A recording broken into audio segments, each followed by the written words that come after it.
سلامونه او نیکې هیلې مې ومنئ. د غونډې ټولو ګډونوالو لیدونکو اورېدونکو ته خپل احترامات او نیکې هیلې وړاندې کوم په دې هیله چې روغتیا او سلامتیا مو په برخه وي، د ژوند په چارو کې بریالي وئ.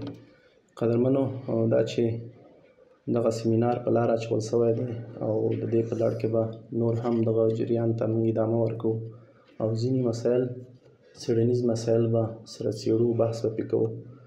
د نن ورځې بحث داسې لنډ سره رانغاړو، هغه د پښتو او عربي ژبې متقابلې اغیزې دي.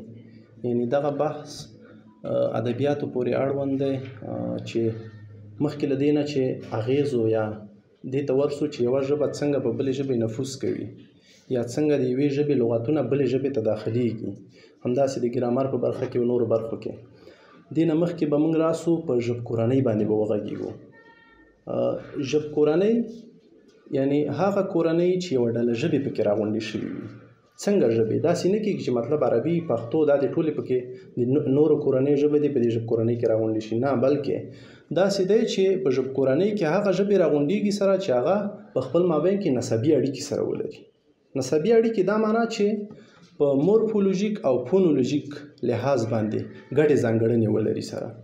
د بیلګې په توګه موږ تاسې ویلی سو په پښتو ژبه کې پلار ورته ویل کېږي، پلار کلمې ته پلار ویل کېږي یا مور ورته ویل کېږي. همدارنګه د دغې کلمې ته په دري ژبه کې پدر ویل کېږي او په انګریزي ژبه کې پادر ورته ویل کېږي. دلته مشترکات دي، دلته ګورئ مورفولوژیک یا نحوي مشترکات دلته شتون لري، د پي توری مشترک دی.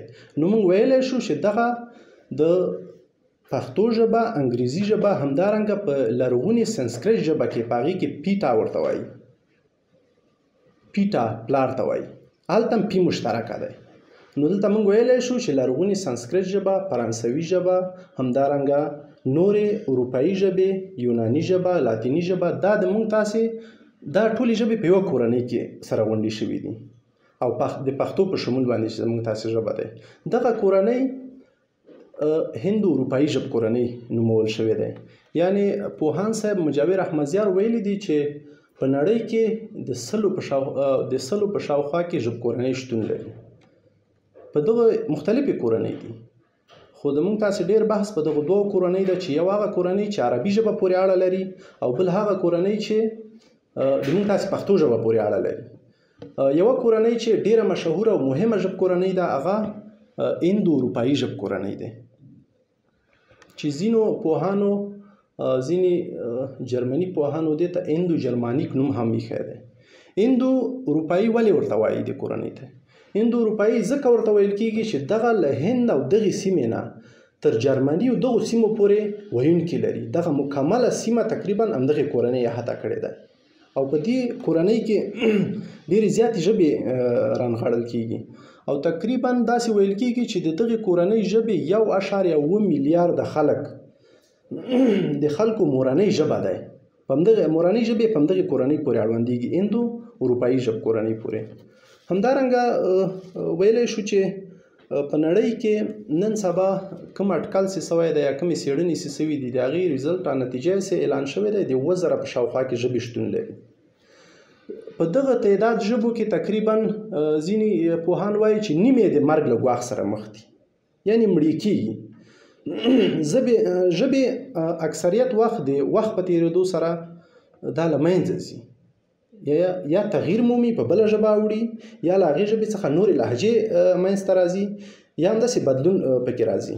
نیمې دا ژبې تقریبا ویل کېږي، ځینې پوهان وایي چې نیمې د مرګ له ګواښ سره، ځینې وایي چې یو تعداد د مرګ له ګواښ سره مخ دي، یو تعداد یې متروکه سوي دي، خلک پرې نه غږېږي.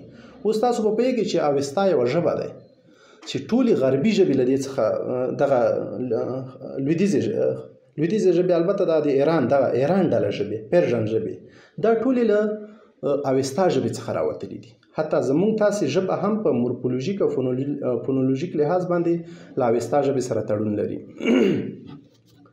په دې برخه کې تقریبا یو ډاکټر طارق رحمان په خپل اثر لسانیات یک تعریف، دا یو عربي اردو اثر دی، په دې کې لیکلي دي چې په نړۍ کې 1,115 ژبې دي، چې د نړۍ دغه بیا ژبې زیاتې دي. البته د نړۍ 95% کسان یوازې په سلو ژبو خبرې کوي یا له سلو ژبو نه کمو ژبو باندې خبرې کوي 95 سلنه کسان پاتې سو دا 15 سلنه کسان 15 سلنه کسان تقریبا د 6,000 په شاوخوا کې په ژبو خبرې کوي. دا داسې دی چې په ځینو سیمو کې په ډیرو کمو محدودو کسان 1000 کسان په یوه ژبه خبرې کوي یا په یو کلي کې یوه ژبه ده یا داسې پیښیږي چې په یو سیمه کې 2-3 کسان په یوه ژبه باندې خبرې کوي. په نړۍ کې داسې ژبې هم شته دي. حتی څه موده مخکې یوه څېړنه سوې وه په دې اړوند باندې چې یوه ښځه وه د دې یوه ژبه وه او دا ښځه هم ډېره زړه وله د مرګ حالت ته نږدې شوې وله. بالاخره د دې ریکارډ یې اخیستی و چې دغه ژبه موږ ثبت کړو که نه دا خو متخصصین لري په نوره نړۍ کې چې دغه ژبه موږ ثبت کړو او د دې ریکارډ وکړو. بالاخره هغه ښځه مړه شوې وه زه به هم له منځه تللی وم. داسې نو داسې وړې وړې ژبې دي او بیا په دې برخه کې لویې ژبې هم شته دي چې په دې ډله کې تقریبا 7 میلیارده خلک نن سبا د نړۍ هغه مجموعي نفوس راټوکل شوی دی چې په دې کې 15 میلیارده په 15 مشهورو ژبو باندې لویو ژبو باندې غږیږي چې ډېره سلنه نن سبا چین دی همداسې هندي ژبې او دغه جوړوي. دا چې وخت هم کم دی دغه بحث به سره رانغاړو. بله ډله ژبه بله کورنۍ موږ تاسې چې غواړو بحث پرې وکړو هغه سامي ژبې کورنۍ دي. سامي ژبې کورنۍ معاصره ژبه د دې کورنۍ عربي ژبه ده. له دې نه مخکې عربي نه مخکې عبري ژبه ده. مولوي صاحبانو ته پته شته عبري ژبه یا کنعاني ژبه. په دې ژبه باندې بالاخره دا تحول یې کړی دی. وخت په تېرېدو سره دې ژبو تحول کړی دی او اوس معاصره ژبه عربي ژبه دی چې دا هم په 6 نړیوالو ژبو کې یوه ژبه دی یعنې 4 نمبر ژبه دی. په ټوله نړۍ کې 6 نړیوالې ژبې دي چې هغه کوم معیارونه نړیوالو ژبو ته ټاکل شوي دي د هغو په لحاظ باندې نړیوالې نومول شوي دي. نو مخکې ما تاسو ته یادونه وکړه چې 100 ژبو باندې خبرې کېږي 95 سلنه کسان په هغې کې پښتو ژبه هم شامله دی خوشبختانه. نو خبره مې کوله چې عربي ژبه د 300 میلیونو په شاوخوا اصلي ویونکي لري په ټوله نړۍ کې اصلي ویونکي. یو دا چې هغه د مذهبي له لحاظه چې د موږ تاسې دیني ژبه دی اوس موږ پښتانه یاسو خو دیني ژبه عربي ژبه دی مذهبي ژبه عربي ژبه دی. نو هسې ویونکي زیات دي تر 4.5 میلیونه شاوخوا رسیږي اما د اصلي ویونکو شمېر تقریبا 300 میلیونو ته رسیږي او دغه ژبه بیا په 26 هیوادو کې رسمي بڼه لري.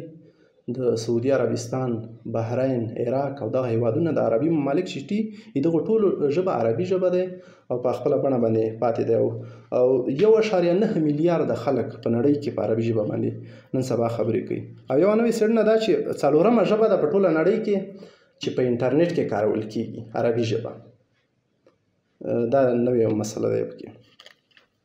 راوړو شو پښتو ته. پښتو ژبه ډېر خلک وایي چې دا ژبه سامي پورې اړه لري سامي ژبه کورنۍ پورې یعنې د عربي ډله ژبه ده. ډېرو پوهانو بیا دغه نظریات رد کړي دي ځکه د په دې اړه ډېرې څېړنې شوي دي. الفنسټن په نوم باندې یو مورخ دی او لوی ژبپوه دی جرمني لیکوال دی فکر کوم د کابل سلطنت په نوم باندې یو تاریخي کتاب هم لیکلی دی. دلته هم راغلی و افغانستان ته د انګریزانو په وخت کې. د چې کومې څېړنې کړي ده ویلې وای ځینې خلک دا نظر لري چې پښتو ژبه عربي ژبې پورې یعنی عربي ژبه کورنۍ پورې اړه لري بلکې دا وایي زه ردومه. د ویلې چې ما 213 کلمې د پښتو ژبې ټولې څېړنې لاندې ونیولې په دې کلماتو کې یوه کلمه هم د عربي سره د نحوې او د ګرامر او د دې له لحاظه سر یې ونه خوړ بلکې په 100 کلمو کې 15 کلمې له کردي ژبې سره سر وخوړ. 15 کلمات چې کردي ژبه خپله هم په هند اروپایي ژبه کورنۍ پورې اړه لري او هندو آریان خلاصه ژبه ده.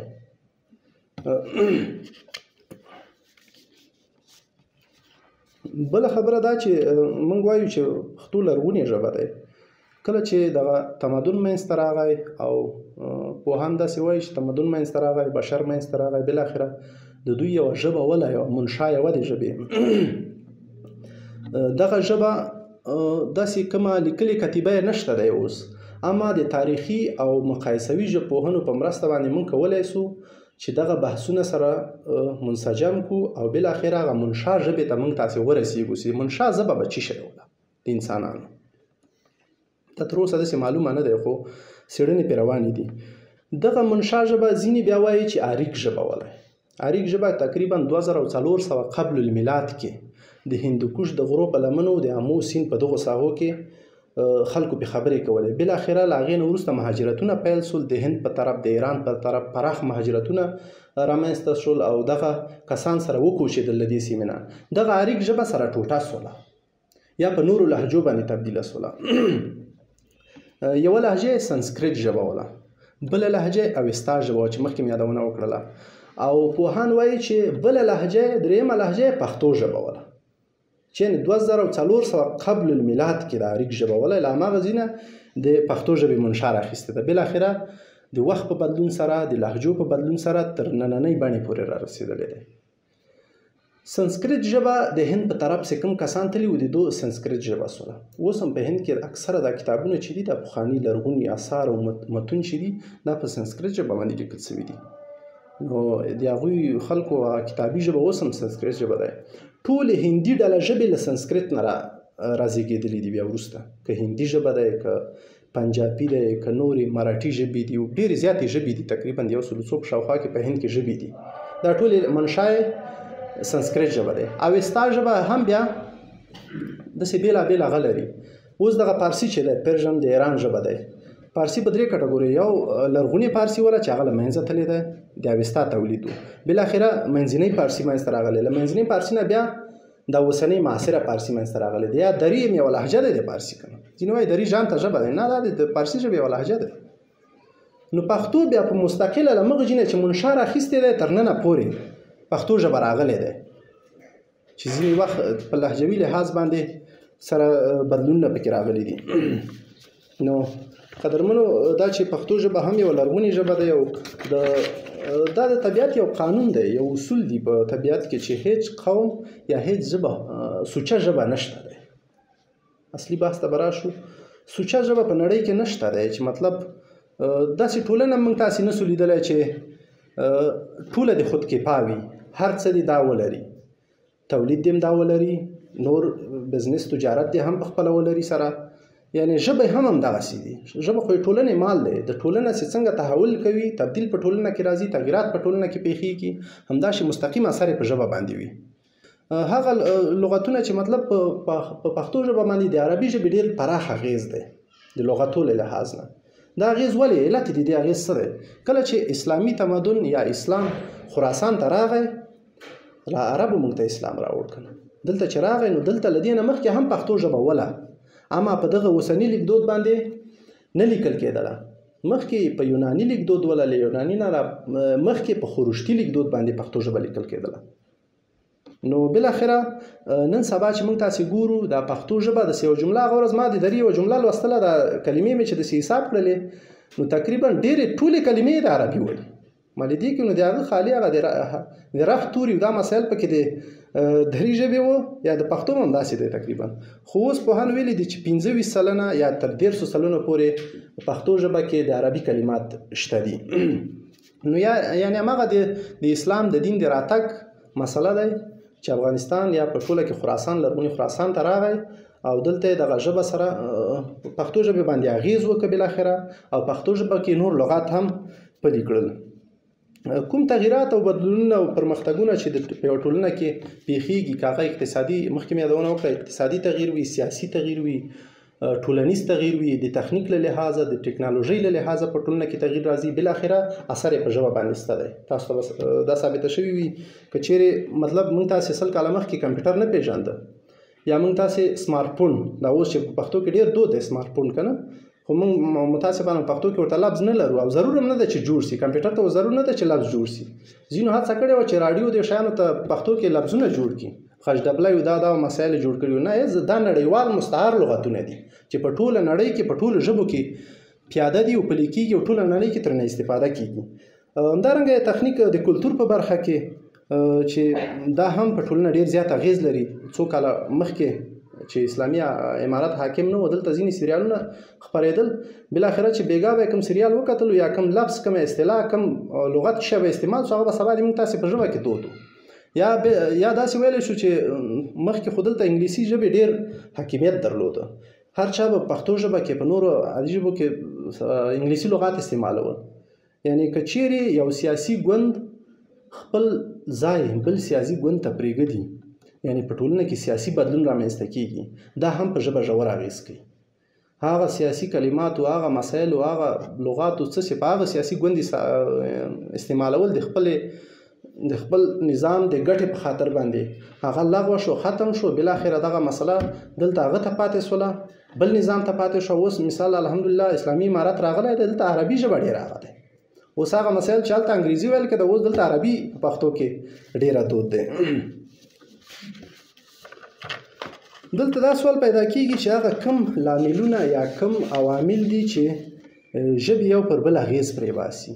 یو عامل ښکېلاکي لامل دی، ښکېلاک یا استعمار د هیوادونو په نورو هیوادونو باندې. تاسو ته بهتره معلومه ده چې کله فرانسې په هغه باندې الجزایر مستعمره وله یا استعمار لاندې راوستی و، الجزایر هیواد عربي هیواد دی، نو دلته فرانسې خپله ژبه پکې پلي کړله، جبري یې کړله. په د الجزایر خلکو ته یې ویلې چې دا ژبه به زده کوئ تاسو، دا یعنې رسمي ژبه یې وګرځوله. بالاخره کله چې دغه استعمار تاریخونه لیکي چې د سید جمال الدین افغان د افکارو له برکته دغه استعمار مات شو، او دغه الجزایر اوس هم مدیون دي سید جمال الدین افغان د افکارو دي. دا خلک چې دغه استعمار کله مات شو، ازادي او خپلواکي ترلاسه شوله، نو دلته فرانسوي ژبه دود وله، که نه ډېر وخت پاتې شوي و دوی. بالاخره داسې و چې دلته څوک کوم استاد نه پیدا کېده چې دغه خپله بیرته مورنۍ ژبه عربي ژبه بیرته په الجزایر کې سره راژوندۍ کړي او بیرته نوي نسل دپاره کار ورته وکړي. له مصر او فلسطین نه استادان د عربي ژبې راوغوښتل په ډېره معنا، هلته یې الجزایر ته راوغوښته. بالاخره دغه د استعمار ګیلم ټول سو او هلته استادان راغله، بیا یې له سره د عربي ژبه نوي نسل دپاره تدریس کړه او ویې روزله او بیرته خپله ژبه په حساب په هیواد کې پلي کړله. دغه چاره انګریزانو هم ډېره کړې ده. تاسو ته تاریخ ښه پته دی چې انګریزان کله په لوی هند او د پاکستان دغه مستعمره وله، نو دوی کوشش کاوه چې دلته افغانستان هم خپله مستعمره وګرځوي. څو جنګونه یې پرې وکړل چې تقریبا په دغو جګړو کې ونه توانېده چې افغانستان خپله مستعمره افغانانو کلک هوډ او شهامت او مېړانې دا اجازه دوی ته ورنه کړله چې دوی دلته راسي او دلته خپل هغه شوم اهداف په افغانستان کې پلي کړي.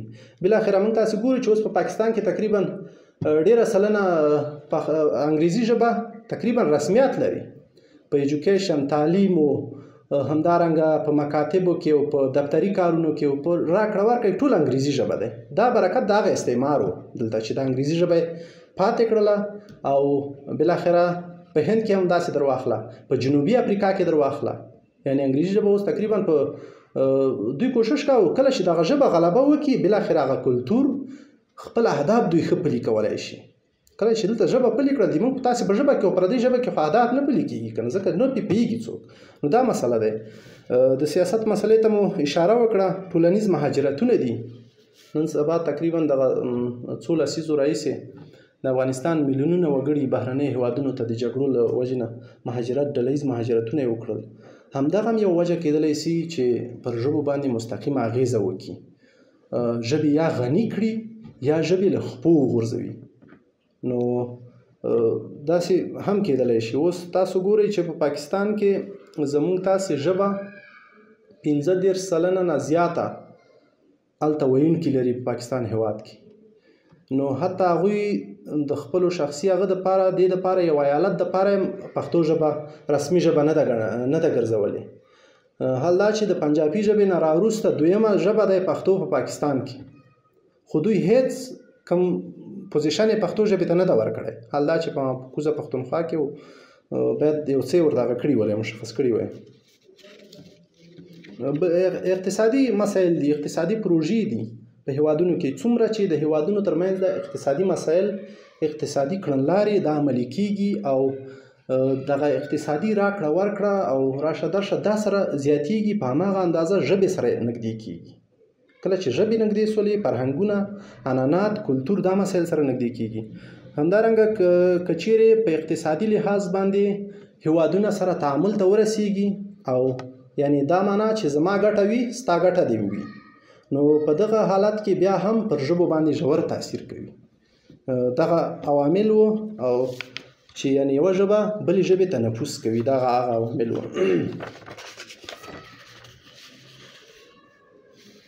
او موږ مخکې اشاره وکړله چې پښتو ژبې ته د عربي ژبې ډېر زیات لغتونه یا